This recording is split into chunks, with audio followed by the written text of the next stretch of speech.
పర్యావరణాన్ని కాపాడుకునే బాధ్యత ప్రతి ఒక్కరి మీద ఉందన్నారు ఏపీ సీఎం చంద్రబాబు. ఏడాది కల్లా 1 కోటి మొక్కలు నాటడమే లక్ష్యమని అన్నారు. రాష్ట్రాన్ని 50% గ్రీనరీగా మార్చుతామన్నారు. పర్యావరణ పరిరక్షణలో ఏపీ తలమానికంగా ఉండాలన్నారు డిప్యూటీ సీఎం పవన్ కళ్యాణ్. రాష్ట్ర ప్రభుత్వం తీరును నిరసిస్తూ వెన్నుపోటు దినం పేరుతో ఆందోళనలు చేపట్టింది.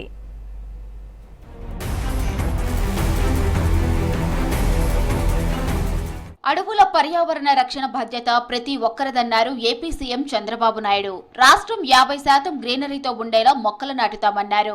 ఈ ఏడాది 1 కోటి మొక్కలు నాటాలనే లక్ష్యంతో ఉన్నామని చెప్పారు. నల్లమల అడవుల పరిరక్షణకు జీవితం అంకితం చేసిన వ్యక్తి అంకా రవిని ప్రశంసించారు. గత పాలనలో సీఎం హెలికాప్టర్లో వెళ్లినా కూడా చెట్టు నరికేవారని విమర్శించారు చంద్రబాబు. ఈ రోజు నల్లమల అడవుల పరిరక్షణ కోసం జీవితాన్ని అంకితం చేసినటువంటి అంకారావు గారు మనస్ఫూర్తిగా మనందరికీ ఒక స్ఫూర్తి. అలాంటి వ్యక్తి ఇక్కడ ఉన్నాడు.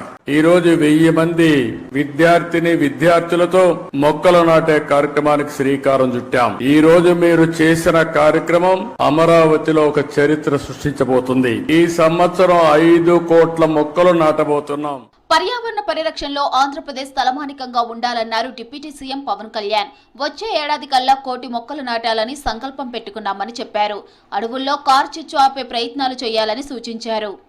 ఇప్పుడు దాకా నేను పర్యావరణం కోసం వ్యక్తిగతంగా చేశాను కొన్నిసార్లు కానీ నాకు ఇప్పుడు అటవీ శాఖ కూడా పర్యావరణం 2 నా దాంట్లో ఉన్నప్పటికీ నేను వచ్చే సంవత్సరం ఇదే రోజుకి కనీసం 1 కోటి మొక్కలు నాటి, అలాగే ఫారెస్ట్ ఫైర్స్ అడవిలో కార్చిచ్చులు గనక ఆపగలిగి వారికి కొంత అవగాహన సదస్సులు పెంచి వచ్చే సంవత్సరం ఇదే సమయానికి మనస్ఫూర్తిగా మీతోటి అనుభవంతో మాట్లాడతాను. శ్రీకాకుళం జిల్లాలో పర్యటించిన కేంద్ర మంత్రి రామ్మోహన్ నాయుడు పాత్రుని వలసల్లో 4 లక్షల మొక్కలు నాటే కార్యక్రమాన్ని ప్రారంభించారు. శ్రీకాకుళంలో 25 వారాల్లో 25 లక్షల మొక్కలు నాటుతామన్నారు. భూతల్లిని కాపాడుకొని రాబోయే తరాలకు పరిశుభ్రమైన భవిష్యత్తునిద్దామన్నారు రామ్మోహన్ నాయుడు.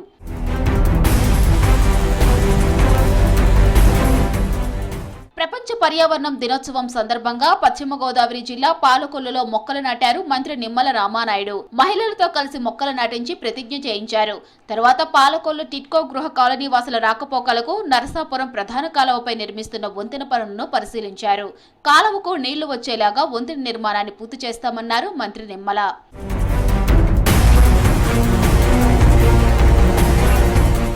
బనకచెర్ల ప్రాజెక్టుతో ఏపీ సీఎం చంద్రబాబు కొత్త సమస్యను సృష్టిస్తున్నారన్నారు సిపిఐ జాతీయ కార్యదర్శి నారాయణ.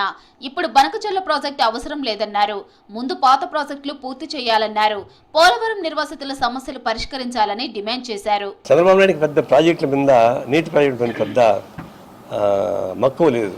ఈ నీళ్లు ప్రాజెక్టులు ఇదంటే ఎందుకు వ్యవసాయం దండగనేటువంటి స్థాయి అయింది. అందువల్ల అది కాన్సెప్ట్ ఇంకా మారలే. బనకచెర్ల కొత్త సమస్య లేని సమస్యను తెచ్చిపెట్టాడు. ఇప్పుడు ఆ బనకచెర్ల వల్ల ఏమవుతుంది, తెలంగాణలో మళ్ళీ బనకచెర్లకు వ్యతిరేకంగా వాళ్ళు ఆందోళన చేస్తున్నారు. ఇప్పుడు బనకచెర్ల ప్రతిపాదన పెట్టిన తర్వాత కృష్ణా గుంటూరు జిల్లాలో వ్యతిరేకిస్తున్నారు. ఎందుకంటే ఈ బనకచెర్ల పెడితే నీళ్లు మొత్తం గోదావరి నీళ్లు ఆడికి తీసుకెళ్తే అప్పుడు కృష్ణా నీళ్లు వాళ్ళు పేచేపెట్టే అవకాశం ఉంది కర్ణాటక వాళ్ళు. ఇప్పుడు మాకు నీళ్లు తగ్గుతాయి కదని చెప్పేసి కోస్తా కృష్ణా గుంటూరు జిల్లా పేచేపెడతారు. తిరుపతి నగరిలో మాజీ మంత్రి రోజా వినూత్న నిరసన చేశారు. చెవిలో పూలు పెట్టుకుని వెన్నుపోట దినం నిరసన కార్యక్రమం చేపట్టారు. కూటమి ప్రభుత్వం అధికారంలోకి వచ్చి ఏడాది పూర్తయినా ఇంతవరకు ఎన్నికల్లో ఇచ్చిన హామీలను నెరవేర్చలేదని విమర్శించారు.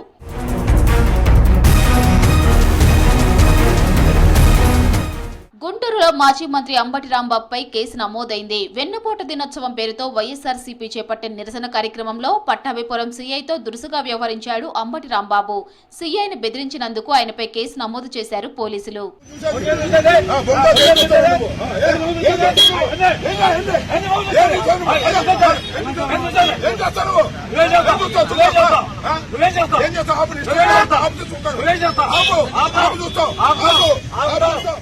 మంత్రి నారా లోకేష్ కు లేఖ రాశారు APCC chief YS Sharmila. DSC విషయంలో లక్షలాది మంది అభ్యర్థులు తీవ్ర ఆందోళనలో ఉన్నారన్నారు. రేపటి నుంచి పరీక్షలు నిర్వహించడం సరికాదన్నారు. నోటిఫికేషన్ పరీక్షా సమయానికి మధ్య 45 రోజులు మాత్రమే గడువు ఇవ్వడం కరెక్టేనా అని ప్రశ్నించారు. ఇది మెగా డిఎస్సీ కాదు, దగా డిఎస్సీ అని నిరుద్యోగులు చెబుతున్నారన్నారు.